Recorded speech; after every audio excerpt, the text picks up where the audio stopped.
Today we shall discuss about higher financing agency. Financial institutions, basically, let us think about the banks. You have seen commercial banks. Under commercial banks, there are different type commercial banks. State Bank of India, United Bank of India. Then there are 20 nationalized banks along with the private banks. Then you have cooperative banks, regional rural banks, Gramin Vikas banks. Now you just tell me before we start this lecture, these financial institutions, banks, cooperatives, regional rural banks, are they under somebody's control or they function independently or without any control for somebody? What is your view? Do they do banking activities by themselves without the control of anything, any financial institutions, or they are under the control of some financial institutions? These financial institutions, be it cooperative bank, be it regional rural bank, be it commercial bank, these are under somebody's direct control. And this control mechanism in our national scenario is done by which particular institution? RBI, Reserve Bank of India. Because Reserve Bank of India frames different policies relating to the financial institutions, relating to the economy, and this particular institution controls these different financial institutions. Like in the international scenario, World Bank. So our today's discussion is these two institutions, World Bank as well as the Reserve Bank of India.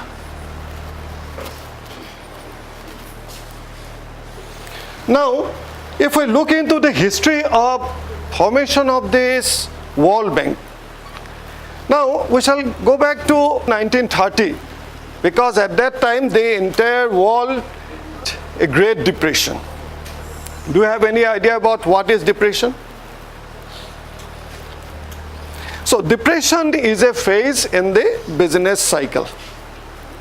That means the economy of a country never move in a steady manner. There are ups and downs. And depression is a phase in which all the economic activities are at the lowest level. And the economic indicators or economic activities, if we measure in terms of production, income, savings, investment, employment, all these activities are at the lowest level. In 1930, there was a Great Depression around the world, and finally, the economies suffered. Economies of different countries suffered. And at that time, there was a thinking for an organization to create a system of exchange rate stability. Because when the economy was at the low level, then its currency faced a crisis. There was crisis in the international trade. The value of the currency came down and it was uncertain in the international scenario. And at that time, since the country's economy were poor, so the one country started to cheat other countries in terms of international trade. Then there was Second World War in 1939. So the countries were also affected by World War, Second World War, and the economies of different countries were totally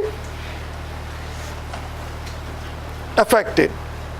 So at that time, there was a need for reconstruction of these well-developed nations and also the poor developed nations. In 1940, a proposal came from two great economists, one Dexter White from US and John Keynes from UK. they wanted to establish the value of its currency because the economies collapsed. So they wanted to establish the value of its currency, and they wanted to eliminate the restrictions and certain practices on international trade. So then came in 1944 the Bretton Woods Conference. It was held in Bretton Woods, New Hampshire, USA. It was attended by 44 nations, and the proceedings were mostly dominated by two great countries of the world, USA and UK. And the outcome of this Bretton Woods Conference was the development of International Monetary Fund, establishment of International Monetary Fund, and the World Bank. And these two institutions had their headquarters at Washington DC. Both these two organizations, IMF and the World Bank, had their headquarters at Washington DC. Then one more interesting fact is also there regarding these two institutions. The head of these two institutions incidentally belonged to one particular country. Anybody knows about this? IMF. Head of IMF. I don't want the name. You may forget this. But IMF is always led by an American. Traditionally, it is led by an American, and the World Bank, it is traditionally headed by an European. Now, coming to the World Bank, the official name of World Bank is the International Bank for Reconstruction and Development, IBRD. IBRD. And it is a specialized agency of UN, and it is owned by the member countries. And how many member countries are there? Till today, it is 188. Now, this 188 member countries, they form this World Bank. They become shareholders by contributing capital to this World Bank, and finally this bank does different activities.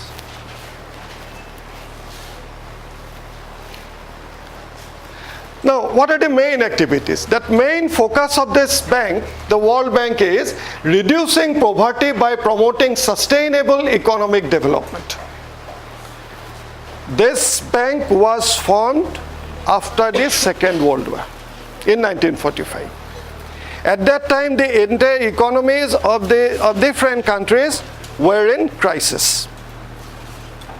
Then these economies need restructuring and development. And at that time, possibly you know, the countries were divided into two blocks: developed countries and underdeveloped countries. And nowadays we do not use the nomenclature underdeveloped, rather we say developing countries, because over the years, due to different development activities, these underdeveloped countries are now developing gradually. So we have underdeveloped and the developed countries. Now, after the World War, there was great restructuring of these economies, and finally it was expected that all the countries, be it developed, be it developing or underdeveloped countries, develop simultaneously. And this development is sustained over the years. That means it is developed for 4-5 years, and then finally no development came. It is not expected in that line. Rather, it is expected that gradually all these countries are progressing, economies becoming stable year after the year. Then it provides loan. World Bank provides loan. It provides guarantees and related technical assistance for projects and programs in the developing member countries.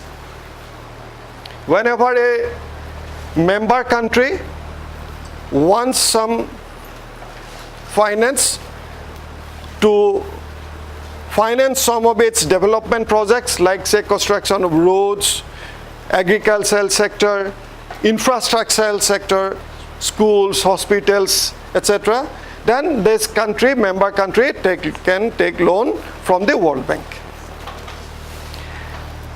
And the amount of loan sanctioned to its member country is determined by the amount of contribution that member country makes to the World Bank.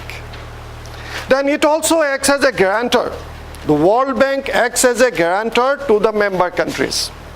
When a particular member country wants to take a loan from some other financial institutions, because World Bank is not the only one institution in the world who provides the loan to a particular country. There are certain other banks, like International Monetary Fund. Then similar other financial institutions, or a certain country may also offer loan to some other countries. Now, when a loan is requested, then the receiver or the borrower, he has to provide certain securities. Even if when you take a housing loan, you'll have to give certain mortgage of the lended property. Suppose a personal loan is taken from bank or applied to a particular bank, certain securities in the form of LIC certificates or such other saving certificates are to be deposited in the bank. That is a kind of security. Or you may ask someone, some of your friend, to act as a guarantor on your behalf. That means if you are not being able to repay the loan, that guarantor will assure the bank that he will repay the loan. So similarly, the World Bank acts as a guarantor to a particular country, member country. It must be a member country, for securing loan from other financial institutions. Then it also helps in developing projects and programs for execution or for implementation. Then its main objective is not to earn profit. IDB, RBRT, International Bank for Reconstruction and Development, although it charges some nominal rate of interest and also processing fee for a loan provided to a member country, but its main intention is not to earn profit. But it charges interest rate in such a way that it earns sizable amount of income for its sustainability, because it has to meet certain its operational cost. So its main objective is not to earn maximize profit, but to earn adequate net income to ensure its financial strength and to sustain development activities.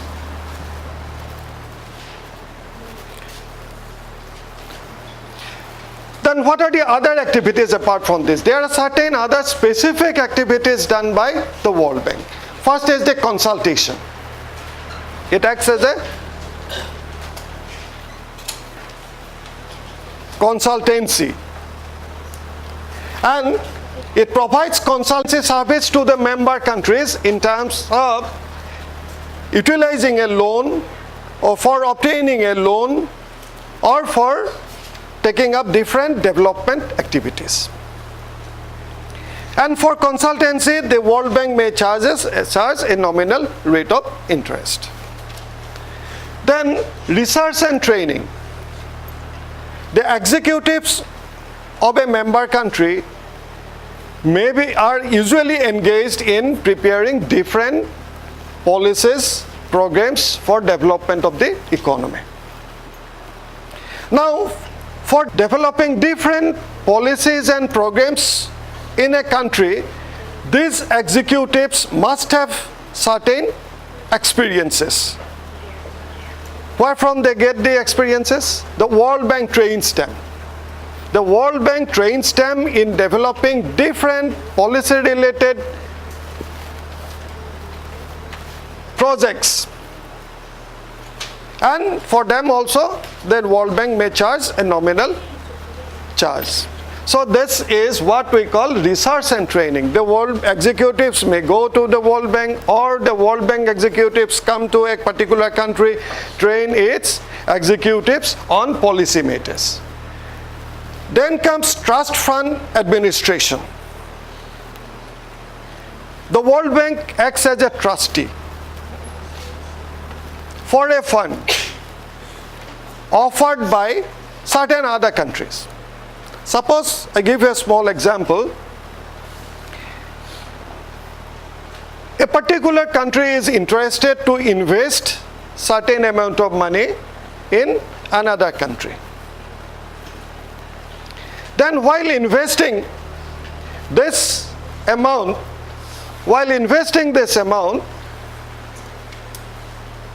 proper monitoring will be required. Instead of this entire monitoring done by that particular country, donor country, they may approach the World Bank to utilize this particular fund for the purpose for which it is donated. So the World Bank acts as a trustee to this donated fund by one particular country, and the entire fund is utilized for the purpose for which it is donated. So this is called trust fund administration, and this trust fund is not included in the assets of the World Bank. It is maintained separately, and the entire fund is utilized for the purpose for which it is donated on behalf of the donor country. Then comes investment management. The World Bank also provides investment management service to an external institution for a fee.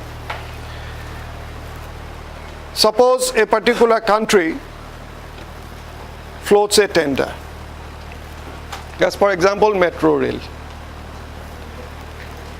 We do not have technical expertise for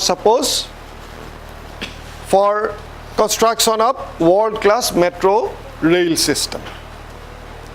Suppose that Japan has got the entire expertise for this, or some other countries in the world may have expertise for this. So our country has floated tenders, and finally Japan gets this tender for metro rail system. Let it be, suppose at the Guwahati. Our Chief Minister is talking about the metro rail recently. Is it not? Recently in the newspaper it has come that in Guwahati, in the coming years we will be experiencing metro rail system. And suppose, let us hope that the Japan is implementing this. That means Japan is investing certain amount of money for erection of metro rail system in our state. Then in this investment by Japan in another country, in the entire investment, World Bank may provide the assistance on behalf of Japan. World Bank may also provide certain other technical service or certain administrative service or the service whatever the Japan is required for investment of the Japanese yen or Japanese amount on Indian scenario. So this is what investment management service to an external institution for fee. And the World Bank charges certain fees for this kind of services.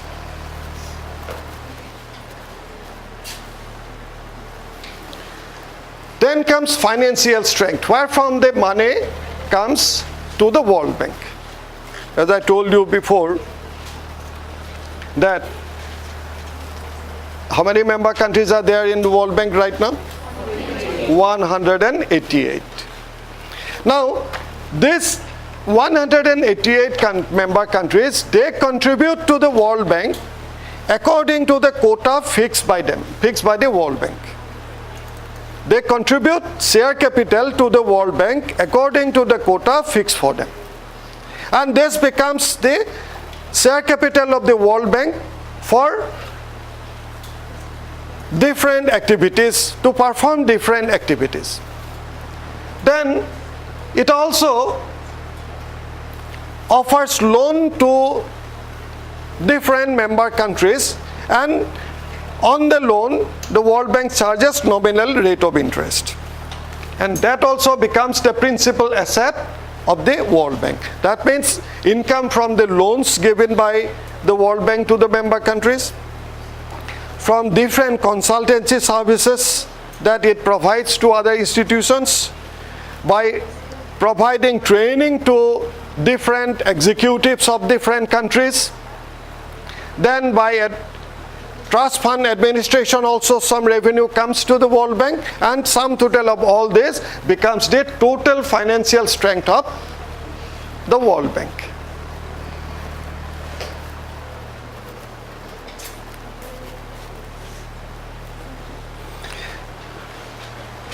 When we talk about the World Bank, we mean one institution, right? International Bank for Reconstruction and Development. Now there is another concept, World Bank Group.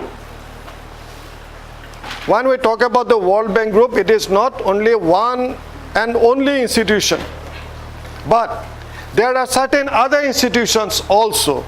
So International Bank for Reconstruction and Development, IBRD, International Development Association, IDA, then International Finance Corporation, IFC, Multilateral Investment Guarantee Agency, MIGA, then International Center for the Settlement of Investment Disputes, ICSID. All these institutions together we call it as World Bank Group. And these different institutions under the World Bank Group provides different services, does different activities, and finally they work for the development of the developed as well as the underdeveloped countries. Now we'll discuss one by one the activities of these different countries. Now first, coming to the World Bank, IBRD, as I told you already, it was founded in 1944 at the Bretton Woods Conference, and it was established along with the IMF. Then this was established to finance the reconstruction of the countries affected mostly by the Second World War, because it was established immediately after the Second World War in 1945. And at that time the economies of different countries were totally destroyed. The economies were at the lowest level, and moreover prior to that the economies faced depression. Their production, employment, income, savings, investment, all these were at the low level. So in order to develop these countries, the World Bank was established. And this is the central institution of the World Bank Group. World Bank, IBRD, is the central institution of the World Bank Group. Then it has 188 member countries so far. Then comes, moreover, it has also certain other activities. It lends to countries with relatively high per capita income. It lends countries to the relatively to the high per capita income. That means the World Bank usually provides loans and financial assistance to the developed countries, mostly to the developed countries. You may ask me a question, why the underdeveloped countries are ignored, or whether the underdeveloped countries are not getting financial assistance or help from the World Bank.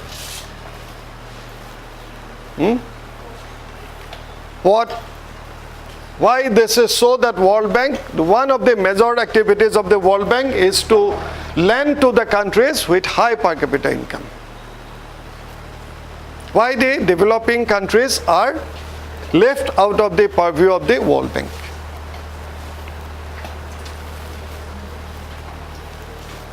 Say, developing countries are not left out from the purview of the World Bank.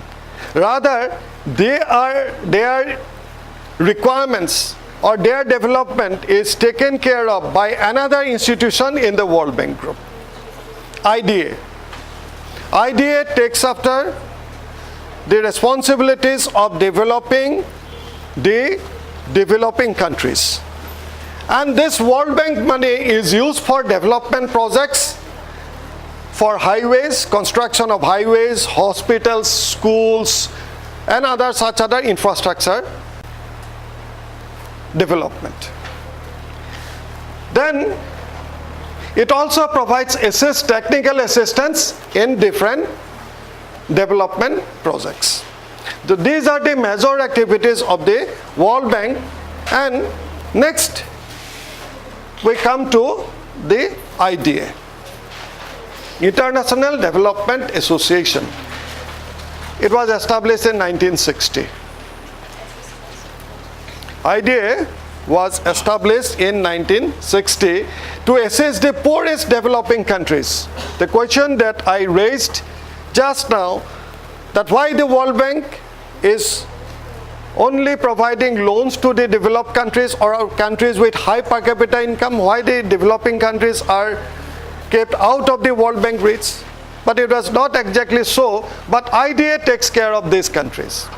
It provides financial assistance, loans or grants to the countries whose per capita income is $800 or less, whose per capita income, annual per capita income is about $800 or less.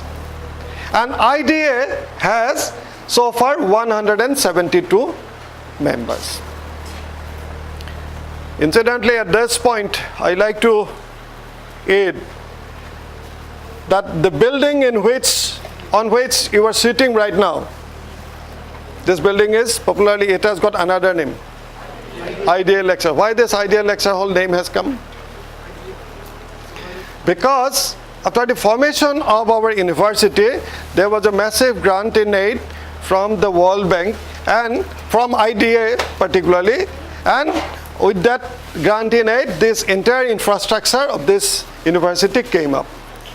Be it this particular building, Dean's office, or other say horticulture, crop physiology buildings, even your auditorium also, they came up under the IDA project. Because the IDA provides loans, financial assistance to the countries, developing countries whose per capita annual income is $800 or less. Then comes another institution, International Finance Corporation. Now, among the financial institutions that you have seen here, particularly in Jorhat or in the state of Assam,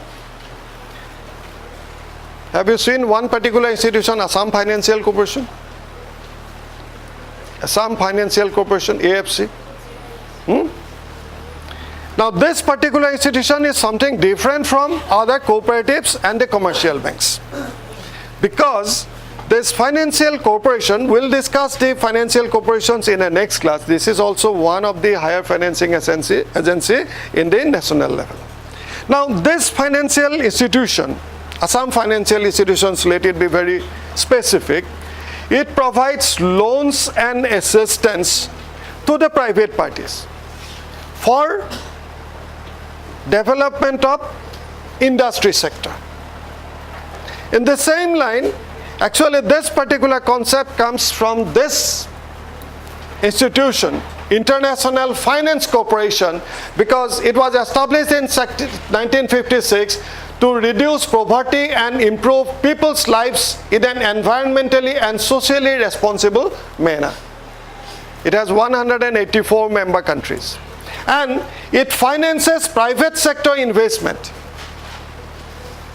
Rather than providing financial assistance to the government sector, it identifies certain private parties, takes the guarantee of the government for providing loans to the private parties, and these private parties finally engage in different enterprises, development of industries, and finally it assists in financial market. It provides technical assistance and advice to the government and business, along with this provision of finance to the private parties.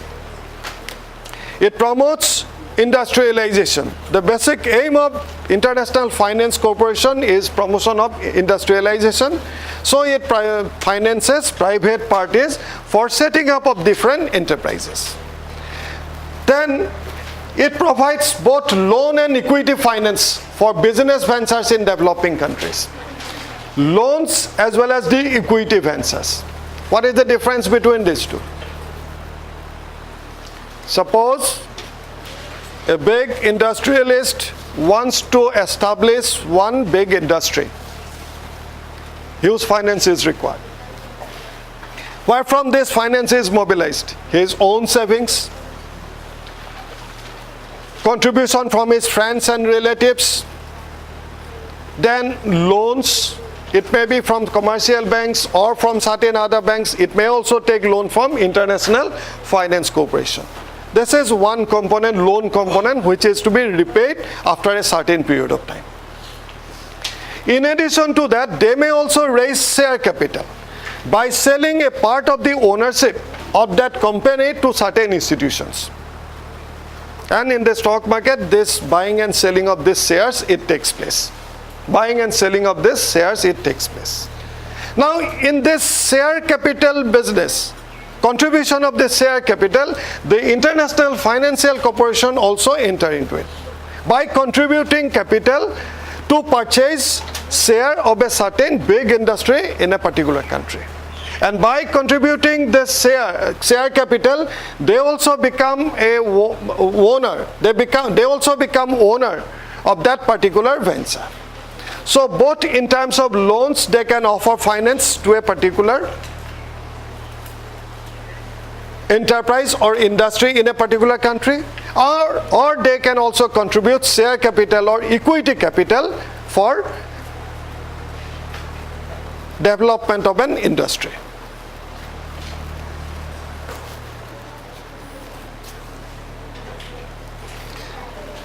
Now, International Multilateral Investment Guarantee Agency, it was established in 1988. It helps development of countries by attracting foreign investment. So when a particular country wants to invest in other countries, in order to attain this, achieve this foreign investment, a particular country has to prepare the project proposals, submit it to the foreign funding agencies, and in the entire process, this particular organization helps, or it acts as a guarantor. It acts as a guarantor to obtain loan from some other financial institutions. Like in the World Bank, finally, when we discuss about its activities, it also acts as a guarantor. And this particular institution of the World Bank Group provides the much needed guarantee to obtain loan from some other financial institutions by a member country. So it has how many members? 178 members till today. Then finally, when the loan is given, so many other problems arise. Like suppose loans are not repaid in a reasonable period of time, there is default in repayment, or sometimes it may so happen that a particular country is not repaying. It may be such that it may not be able to repay the loan. It becomes a defaulter. Then ultimately under that situation, what happens? There are litigations. One may have to approach a particular say court, or suppose different measures are to be taken to get back the loan. Now, in order to settle this kind of disputes, this is the institution, International Center for Settlement of Investment Dispute. It takes care of all these litigations and tries to settle the problems between a member country and also the financial institution. It has 159 members. So these are the 5 major institutions of the World Bank Group, and these 5 institutions, we call it as World Bank Group, but rather IBRD, it is individually it is called as the World Bank. Now coming to the national level, we have Reserve Bank of India as the higher financing agencies. And Reserve Bank of India has different activities. It prints note for running the economy, but printing of note, of course, it is not easy. There should be certain securities, according to certain policy measures, it in fact makes currency available to an economy. Then particularly we'll discuss the activity of the Reserve Bank of India in relation to agricultural credit. And we find that under Reserve Bank of India, there is a separate division, Agricultural Credit Department. It was formed to strengthen the agricultural credit. Now how Reserve Bank of India helps development of agricultural credit, we'll see in the next slide.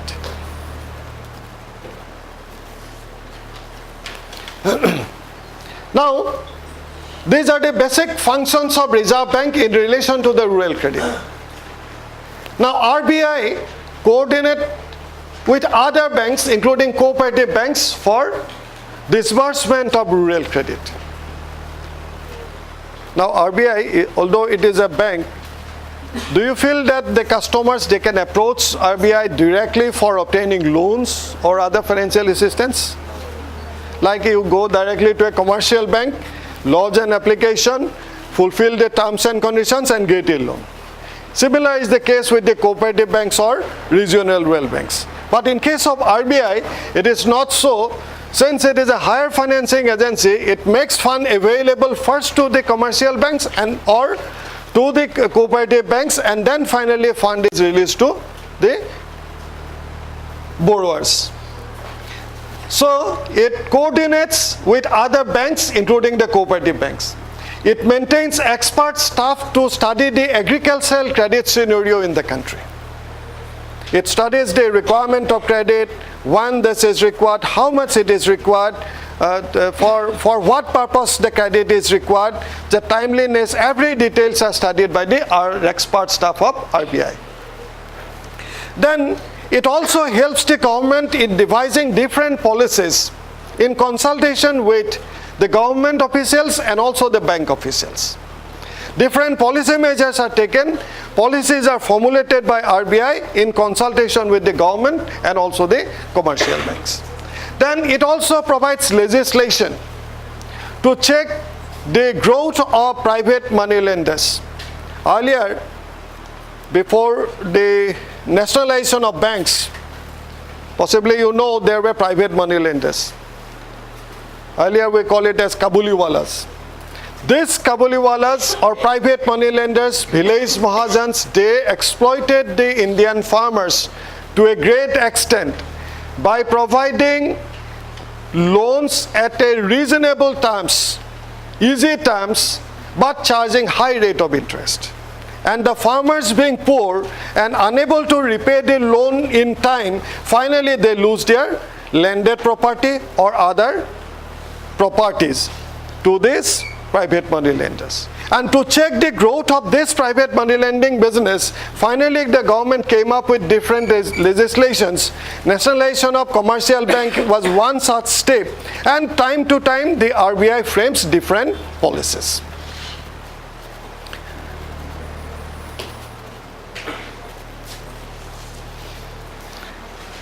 Then, in order to study the agricultural credit, Rural Credit Survey Committee was appointed, and in 1954 its report came to the government.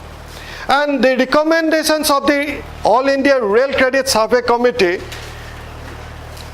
in relation to the rural credit was to establish two separate funds by the Reserve Bank of India. One such fund was National Agricultural Credit Long-Term Fund, Long-Term Operations Fund. And with this fund, the Reserve Bank of India provides financial assistance to the state governments to establish 3-tier and 2-tier cooperative institutions. You know about the cooperative institutions, 3-tier and 2-tier institutions? Apex Bank at the state level, Central Cooperative Bank at the district level, and the primary agricultural credit societies at the village level. And similarly, in case of land development banks, we have two tiers system at the state level as well as at the district level. Then this Reserve Bank of India provides fund to these cooperative institutions through the respective state government for running the cooperative business. Then the term of this fund, basically it is for 20 years to a state government. Then next fund was National Agricultural Credit Stabilization Fund. The first fund was for long-term purpose, 20 years the repayment period was. Now this particular fund provides medium-term loans to the state governments through cooperative banks, particularly in the case of certain natural calamities like flood, drought, famine, and such other natural calamities. The medium-term loan is provided to the needy farmers through cooperative banks. And sometimes it is also, this particular fund is also used for converting short-term loans due to RBI from central cooperative banks in areas affected by natural calamities. Both medium and short-term loans, both are used when there is need or when there is a crisis.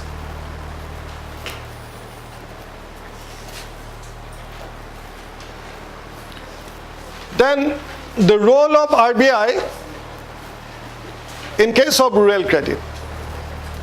The role of RBI in terms of rural credit can be studied in three different ways. First is provision of finance. RBI provides finance to the cooperatives as well as the commercial banks through the respective state governments for release it to the needy farmers. For release it to the needy farmers through cooperative banks and commercial banks. This is provision of finance. And this advance is given in the form of long-term loans to the state government. This advance is given in the form of long-term loans to the state government, particularly as a share capital in case of cooperative institutions.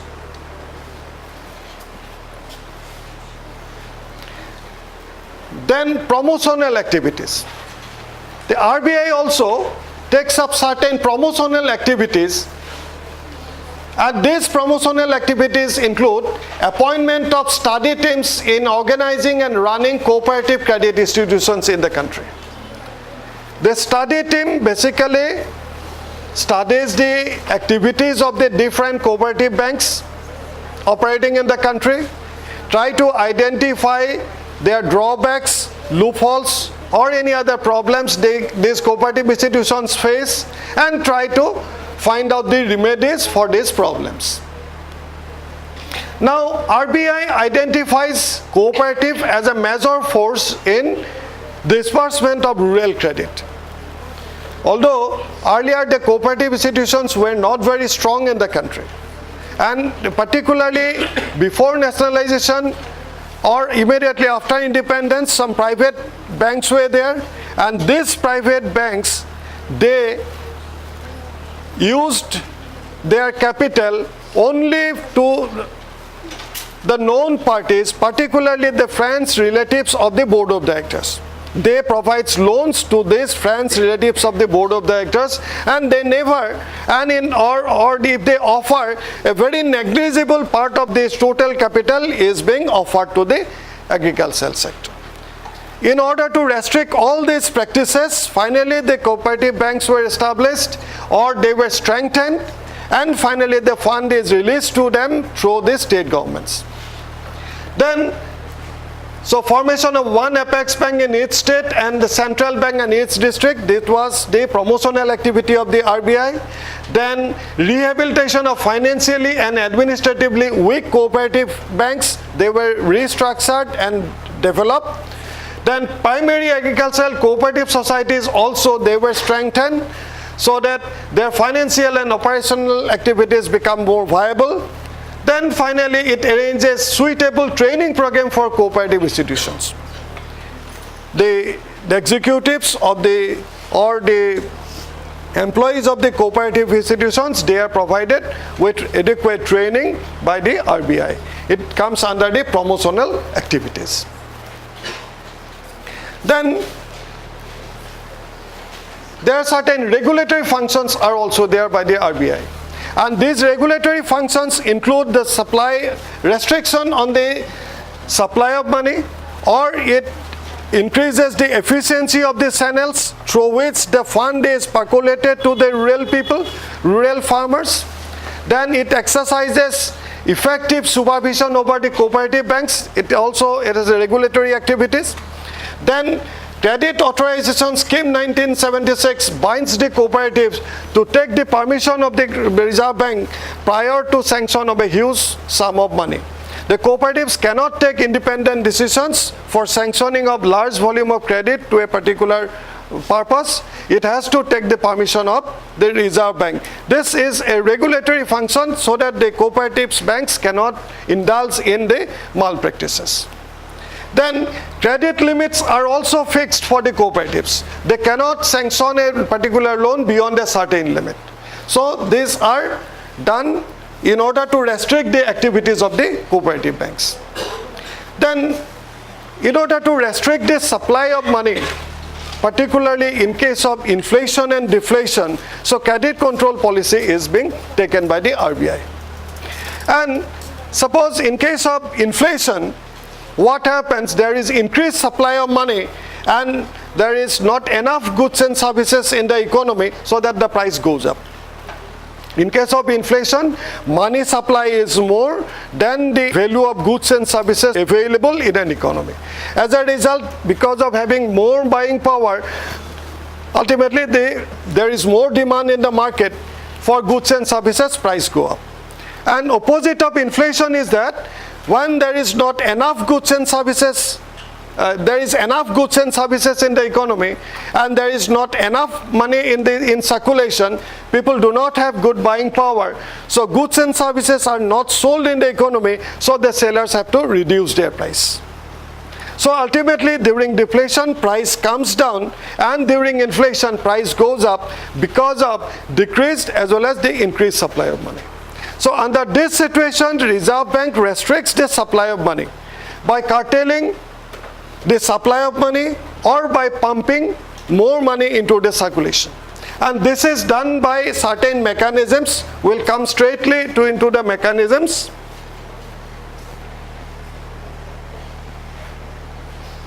So RBI raises the bank rate.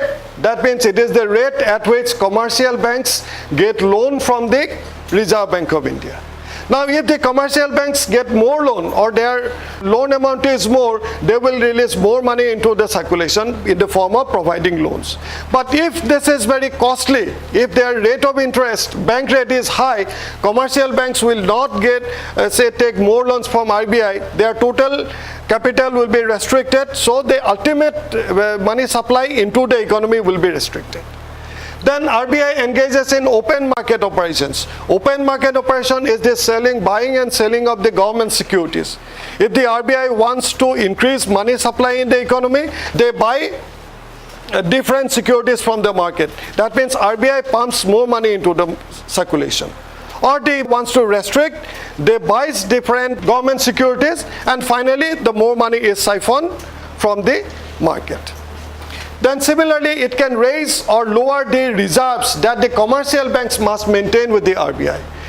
Every commercial bank has to maintain a reserve with the RBI, and the amount of reserve is variable. If the reserve is increased, the commercial banks will not have enough money for disbursement of loans. And if the reserve is decreased, the commercial bank will have more money for disbursement of loans. And in the process, money supply in the economy is restricted. Then similarly, it can also set limit on the credit terms offered in loans and securities and mortgages. Credit terms, sometimes that certain credits are not allowed, or beyond a certain limit the credits are not allowed. Housing loans, suppose beyond 25 lakhs housing loans are not allowed in this certain situation. Or suppose consumption loan is not allowed. By that, in that process, ultimately the money supply in the economy is restricted by the RBI.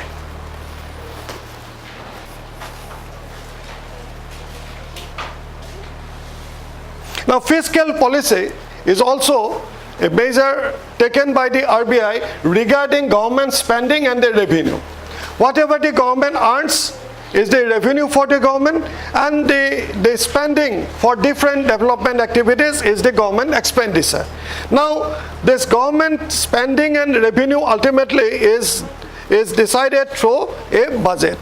Every year the central government places budget in the parliament and finally does the activities accordingly. If there is a deficit budget, that means more expenditure than what is earned by the government, there is more money pumped into the circulation gradually. And a mild, it finally causes slight inflation. A mild inflation is always better for the development of an economy. But if the government is not spending more, ultimately development process will be stopped. So ultimately, these fiscal policies are determined by the RBI through the regulation of government spending as well as the revenue. Now, these are the instruments through which the RBI controls the government, the money supply in the economy: discount rate or the bank rate, open market operation, rationing of the credit. Sometimes the credit is not allowed for certain purposes. Direct action. Sometimes the RBI gives directives to the commercial banks to reduce the money supply or offer loan or to increase loan depending upon the situation. Variation in the cash reserve ratio, that I have already discussed, that it is the amount of reserve that the commercial banks are to maintain with the RBI. Then regulation of consumer credits. Sometimes the certain consumer credits are not allowed. There are certain restrictions by the RBI. Then regulation of margin money. It is the amount of money that a borrower has to deposit in order to obtain a loan. Suppose sometimes there is no margin money, that means 100% of the requirement is given as loan. Suppose the margin money is increased to suppose 20%, that the customer will have to bear 20% of the total requirement and only 80% of the total project cost will be received as a loan.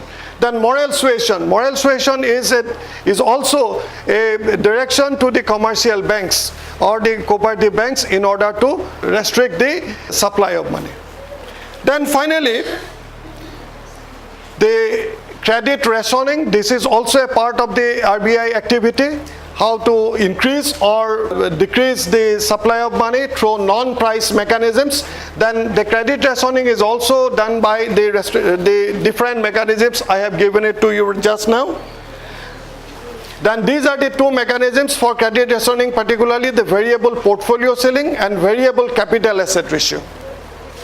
Variable portfolio ceiling is RBI can fix a ceiling or maximum amount of loans given to a particular commercial banks in the form of loan. Then variable capital asset ratio refers to a system by which RBI fixes a ratio which the capital of a commercial bank should have to the total assets of the bank. It is the amount of the asset that the commercial banks have to keep it as an asset. If the asset is increased, commercial banks will have less money for, say, releasing in the form of loan.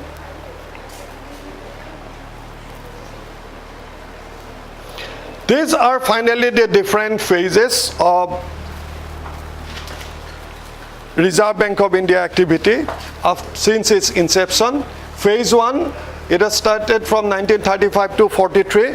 It was the phase of initiation. The RBI ultimately during this period is reorganized itself, designed different policies and programs. 44 to 54, beginning of active role in the rural credit. Different legislations came. All India Rural Credit Survey Committee was formed. Two different important funds were created by the RBI. 55 to 68, the building up of rural credit institutions, specially based on cooperative patterns. Cooperatives were made, strengthened. These were made operational. Loans were given to the farmers through cooperatives by the RBI. And 69 to 83, 82, it was a period of multi-agency system. Because different financial institutions came up, regional rural bank came up, commercial banks were strengthened, they are asked to open the rural branches.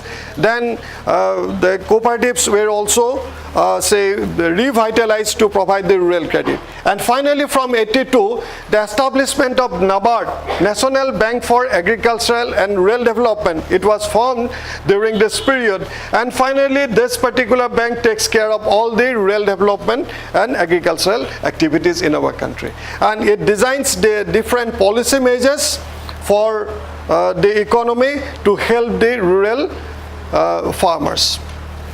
So with this, I finished the higher financing agency, particularly the World Bank as well as the Reserve Bank of India.